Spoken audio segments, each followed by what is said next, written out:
Hola, ¿cómo están? Hoy es 20 de febrero de 2025. Quiero contar un testimonio sobre un libro sugerido para leer y para aplicar. Y cómo Jesús me hizo, a pesar de que fallé, digamos, entender la aplicación de algo que tenía este libro de enseñanza. Hace varios años Jesús me guió a que lea el libro así de simple de Timothy Jennings. Es un psiquiatra adventista. El único libro que hay traducido de él al español se llama Así de simple. También está traducido al portugués y está obviamente en inglés. Pero este psiquiatra tiene 2 o 3 libros más escritos y tiene un ministerio que se llama calmandreason.com, es la página, donde si lo traducimos sería un ven y razonemos juntos. Entiendo que refiriéndose al pasaje de Isaías. Y es muy lindo ese ministerio en cómo explica cómo lo que nosotros pensamos de Dios influye mucho en la relación que tenemos con Él y en cómo nos afecta en nuestra psiquis, en nuestro cerebro, en nuestra mente. Pero claro, yo lo leí ese libro, me había gustado mucho en su momento, pero ahora Jesús me empezó a pedir que lo lea de nuevo. Y yo empecé a preguntarme y a preguntarle, ¿por qué Jesús leerlo de nuevo si ya lo leí, ya lo marqué, lo había recomendado, lo había leído incluso mi esposa, lo había leído otras personas a los que se lo recomendé? ¿Para qué leerlo de nuevo? Ya está, ya lo leí. Hay tanto para leer, hay tanto para buscar nuevo, ¿por qué leerlo de nuevo? Pero bueno, era tan insistente el pensamiento y las confirmaciones de leerlo de nuevo, y a su vez yo no quería hacerlo, con lo cual eso le da más validez a las confirmaciones, porque no había una autosugestión para hacer lo que uno quería, sino en realidad lo que yo no quería hacerlo, así que bueno, decidí leerlo. Pero esta vez lo leí con el método de lectura que yo tengo hace tiempo, que lo leo despacio y luego de cada párrafo converso con Jesús sobre lo que leo. A veces le digo, no me dejó nada. Otras veces algo toca mi corazón, entonces cierro el libro y converso, hago anotaciones, medito en eso y luego continúo. Y la verdad que después de terminar de leer el libro, parecía como si no lo hubiese leído nunca. Casi que no me acordaba nada de lo que decía.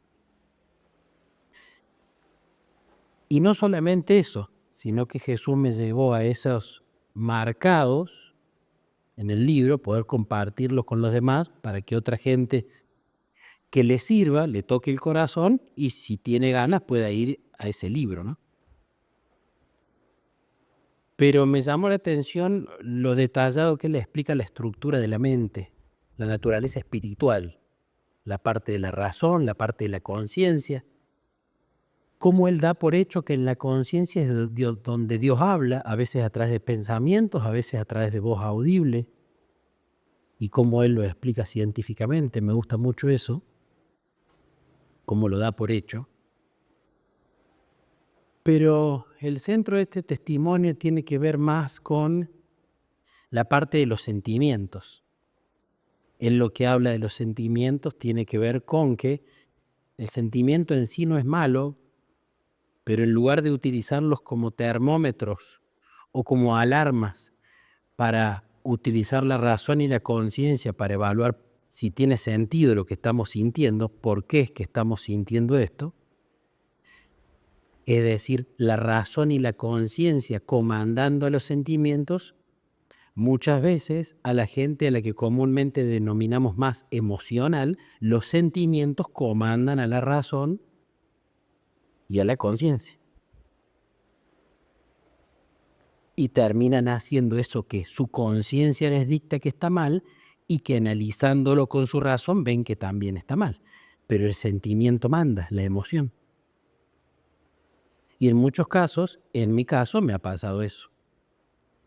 Mientras leía el libro, yo vengo leyendo la serie de Patriarcas y Profetas, Profetas y Reyes, El Deseado, Palabra de Vida de Gran Maestro, Discurso Maestro de Jesucristo, Hechos de los Apóstoles y El Conflicto de los Siglos. Vengo leyendo un capítulo por día, porque si leo un capítulo por día, llego a leer todos esos libros en poquito menos de un año. Así que me pareció un buen plan para ir meditando un capítulo por día, comer semana solamente y en un año tenerlo cubierto. Y mientras leí este libro, no por casualidad, por supuesto, tocó leer el capítulo sobre Sansón. Y Sansón era, lamentablemente, un perfecto ejemplo de cómo sus sentimientos y emociones comandaban su naturaleza espiritual, sometiendo así la razón y la conciencia. De hecho, Elena concluye ese capítulo diciendo algo así como que en el carácter de un hombre está justamente determinado por la cantidad de emociones que él domina y no las emociones que lo dominan a él, ¿no? Y a Sansón le pasó eso.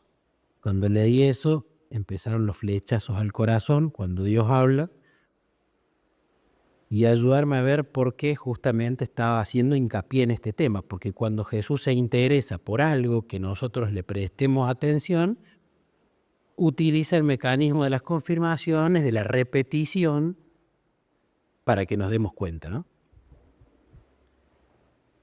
Y resulta que vino una situación. Nos teníamos que ir el sábado a la iglesia. Y de repente, bueno, estábamos con Niquito, con Luchi y conmigo, estábamos los tres. Y bueno, teníamos que salir.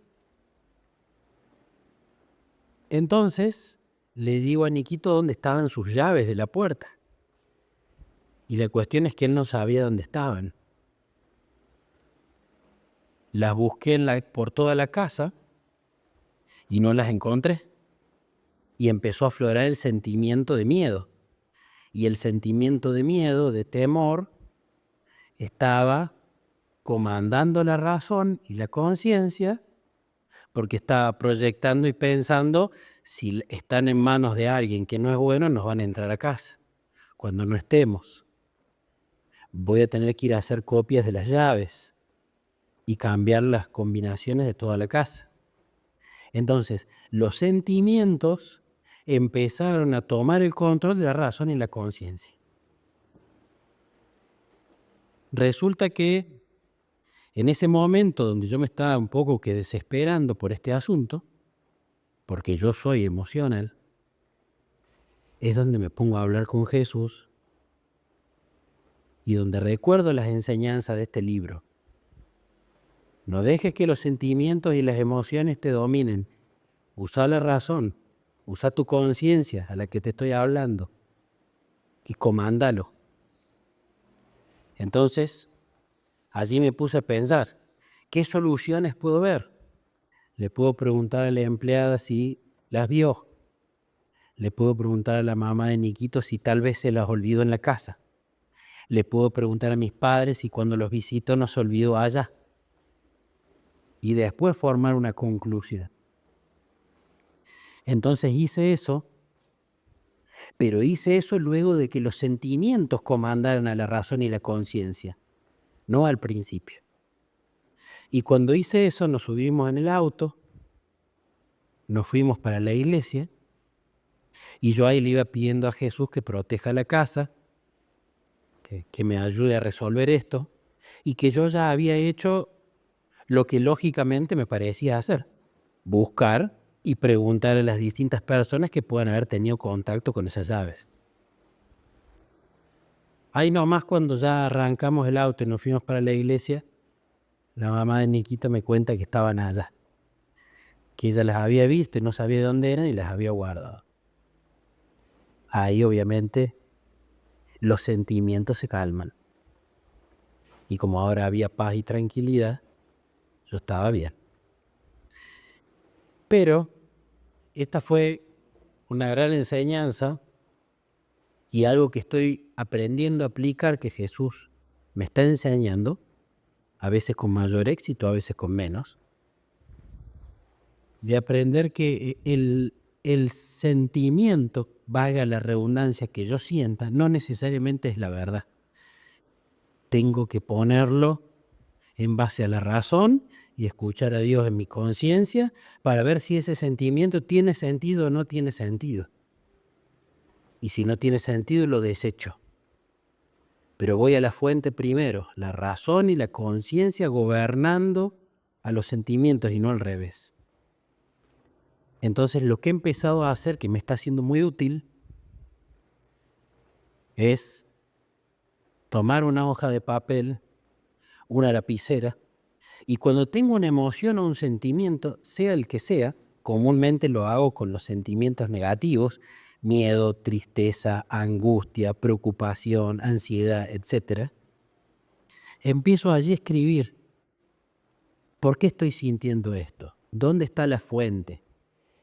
¿Tiene razón de ser esto? Y escribo, lo bajo a la hoja.